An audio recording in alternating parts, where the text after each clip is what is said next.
Hola, mi nombre es Melissa Fernanda Montalvo Sornio y voy a hablar sobre la biología de la memoria para la materia de Introducción a las Neurociencias del Comportamiento. Para empezar, la memoria es una propiedad biológica de los organismos.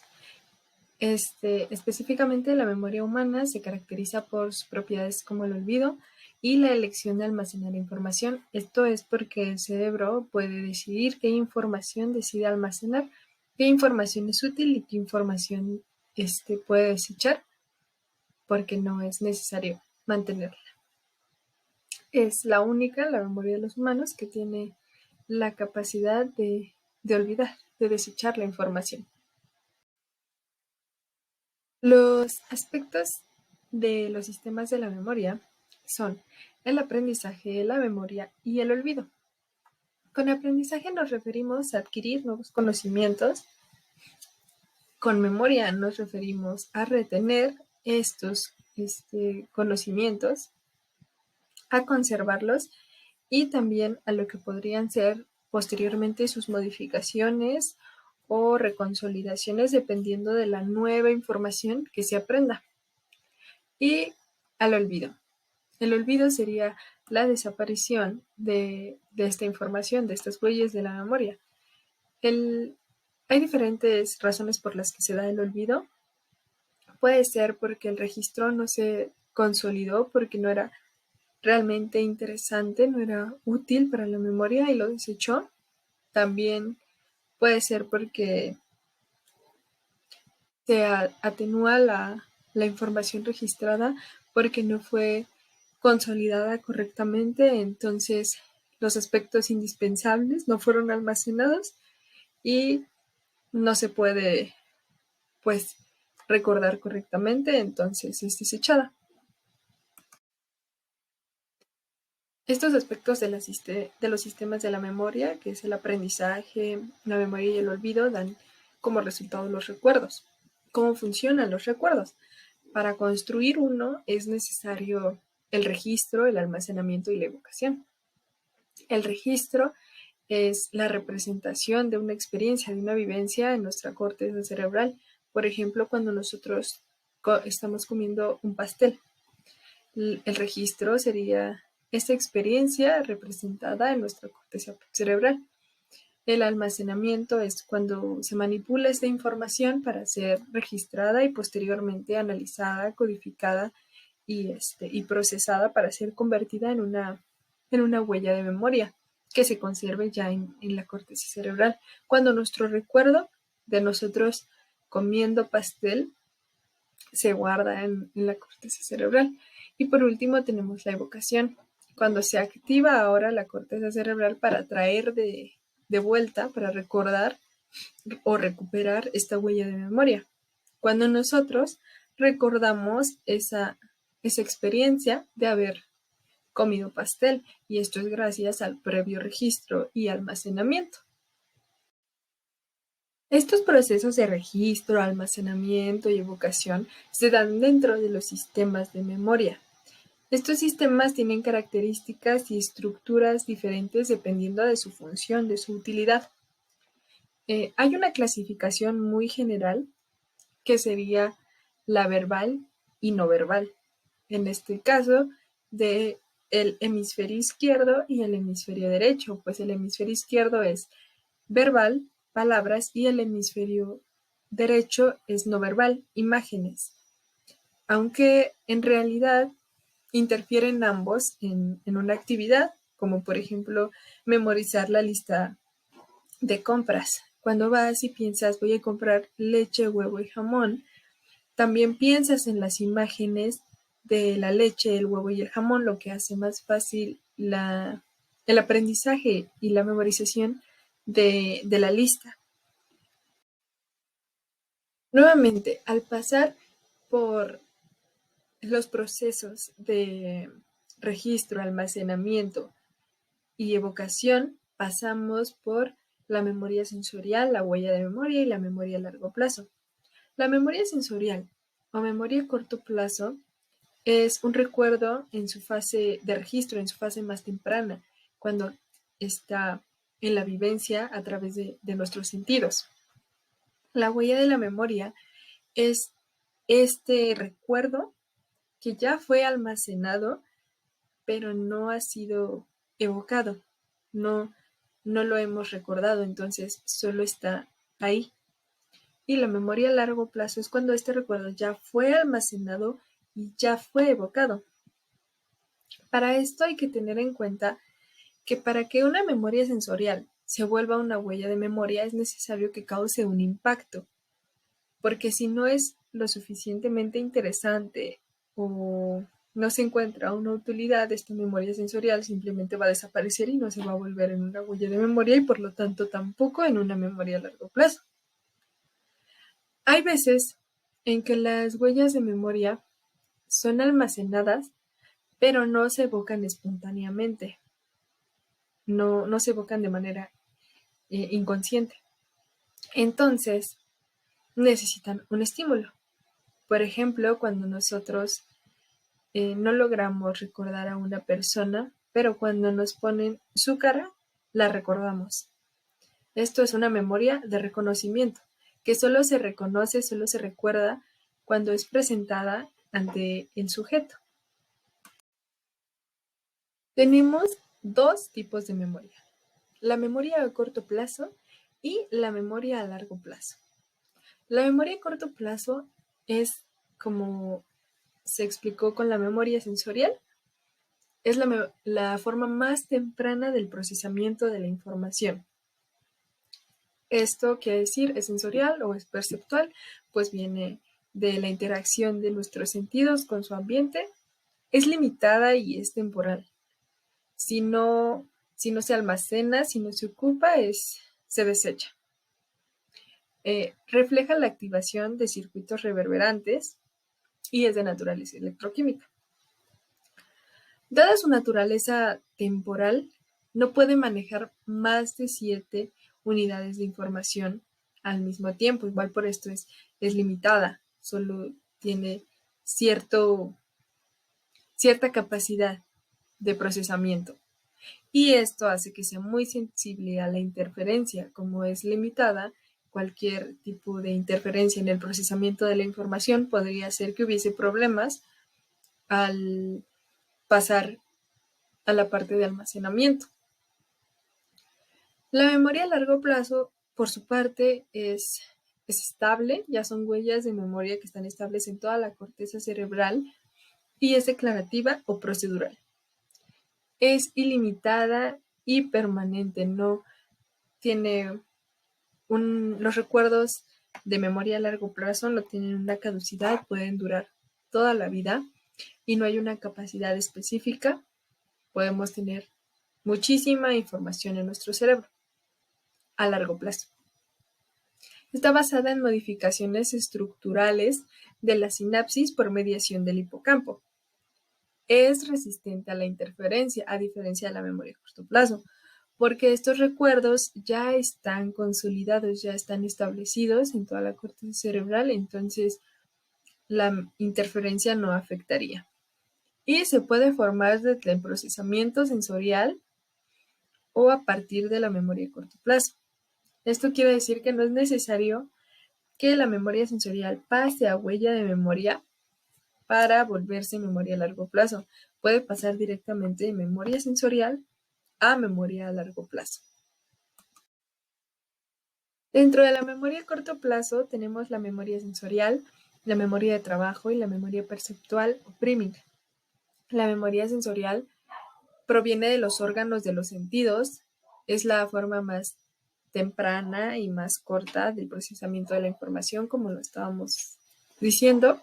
Resiste al daño cerebral, excepto en el área sensorial primaria. Esto quiere decir que hay personas con amnesia, que es un aspecto patológico, que a pesar de tener daño, al no tener daño en esta área, la memoria sensorial se encuentra intacta y funciona perfectamente. Es de origen cortical, la corteza sensorial y perceptual posterior de ambos hemisferios. Esta memoria también se divide en memoria ecoica y memoria icónica. La memoria ecoica es una memoria auditiva, es necesaria para hablar, pues nos ayuda a recordar los sonidos de los fonemas, puesto que nosotros para decir, por ejemplo, silla, necesitamos recordar el sonido de la S antes de la I y así sucesivamente para pues, decir la palabra correctamente. Y la memoria icónica es una forma de memoria visual que ayuda, por ejemplo, cuando nosotros vemos una película, que es una sucesión de imágenes y nos ayuda a recordar una imagen y la imagen posterior y la imagen anterior a esta para asociarlas y tener así esta ilusión de movimiento en un video. Tenemos también la memoria de trabajo, que sería el equivalente a una memoria RAM en una computadora. Es una memoria de funcionamiento que se refiere a lo que sucede aquí, ahora, en este momento, por eso es que se llama una memoria de trabajo. Permite manejar varios elementos de información simultáneamente, como cuando hablamos, cuando resolvemos una operación matemática, requiere de la repetición para mantenerse, para no desecharse, necesita estar en constante funcionamiento o repetición. Es de origen cortical y en la corteza cerebral anterior a los lóbulos frontales. Hay un autor que se llama Atkinson, quien propone que está formada por un ejecutivo central que se divide a su vez en dos vertientes, que son la agencia visoespacial y el bucle fonológico, lo que permitiría trabajar simultáneamente a la parte verbal y a la no verbal para crear la memoria de trabajo, que daría paso a la memoria a largo plazo a través de lo que él llama el buffer episódico, que convertiría esta memoria de trabajo en una memoria episódica a largo plazo. Tenemos también a la memoria perceptual o priming, que se refiere a la preparación o activación. Depende de un aprendizaje perceptivo, también de la repetición, y es reflejada por medio de la familiaridad de una experiencia previa. Esto quiere decir, por ejemplo, cuando nosotros repetimos constantemente un color, por ejemplo, a la hora de comer. Entonces, cuando comamos, podría venirse a nosotros ese color porque estamos familiarizados a verlo cuando comemos. Por ejemplo, un entorno al que estamos familiarizados cuando hacemos cierta actividad. Es así que se da la memoria perceptual. Por eso es necesaria la repetición y por eso es que se llama de activación, ya que activa una memoria a través de una experiencia previa y la familiaridad hacia ella. Posteriormente tenemos a la memoria a largo plazo, que se divide en memoria explícita o declarativa y memoria implícita o procedural. La memoria explícita o declarativa es memoria que puede verbalizarse, es consciente. Nosotros podemos traerla conscientemente y podemos expresarla por medio de palabras. Es dependiente del lóbulo temporal, medial, y de las estructuras del diencéfalo. Es una memoria semántica y episódica. Con memoria semántica nos referimos a una memoria de los hechos, del saber qué pasó. Son memorias por lo regular colectivas y son estímulos procesados semánticamente que son mejor aprendidos por los estímulos que son procesados perceptualmente.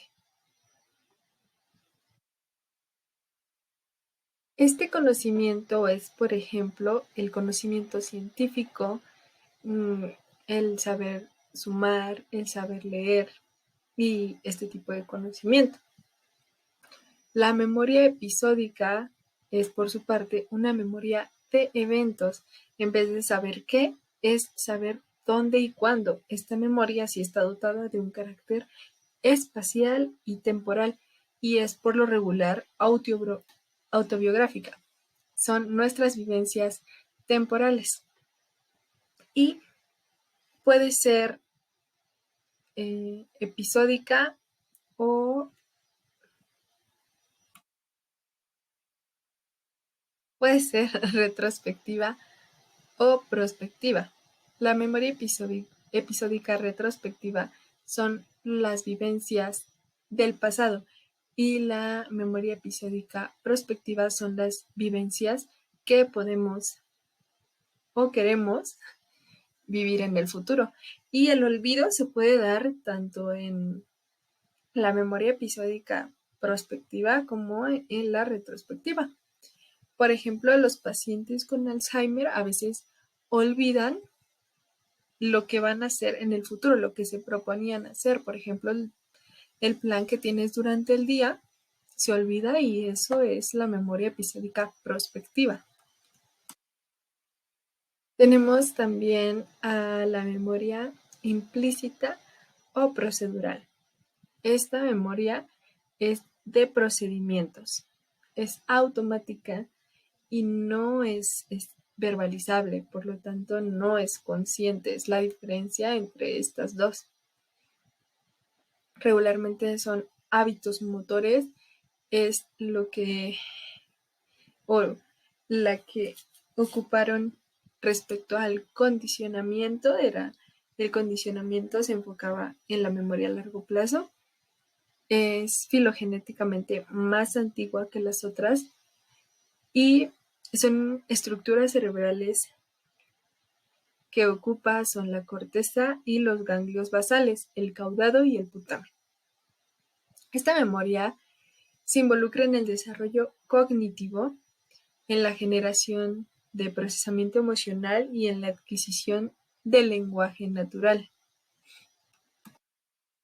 Esta, al ser una memoria de procedimientos, es una memoria del cómo me abrocho los zapatos, cómo preparo mi comida, cómo enciendo la luz, cómo escribo en la computadora. Y a veces cuando se ve dañada, por ejemplo, por Alzheimer, los pacientes se sienten frustrados al no poder hacer cosas que saben que deberían poder hacerlas porque la memoria explicativa o declarativa no está dañada. Entonces ellos son conscientes de que deberían saber cómo amarrarse los zapatos, que lo han hecho durante toda su vida y lo sabían hacer, pero ahora no recuerdan cómo hacerlo, porque la memoria implícita está dañada. También es una memoria de hábitos porque aprendemos, por ejemplo, a cómo preparar nuestra comida y hacemos, por ejemplo, siempre cereal. Entonces aprendemos ese proceso de poner la leche, el cereal y en algún momento se volverá un hábito. Ya no es necesario rememorar todo el proceso de qué hacer y en qué orden, y esto es parte de la memoria implícita. Como podemos ver, la estructura de la memoria es muy compleja y importante, pues todos estos sistemas nos ayudan en muchísimas partes de nuestra vida cotidiana, prácticamente en todo, porque como podemos ver, las personas que sufren de amnesia, de Alzheimer y de daños en la corteza cerebral y afectan pues a diferentes sistemas de la memoria, tienen problemas para el aprendizaje, para la retención de información y esto es pues son aspectos que ocupamos en nuestra vida diaria y que son indispensables para poder desarrollarnos y para ser funcionales con nuestro entorno. Por lo tanto, pues es importante conocerlos y conocer qué podemos hacer al respecto para que estos funcionen correctamente. Muchas gracias.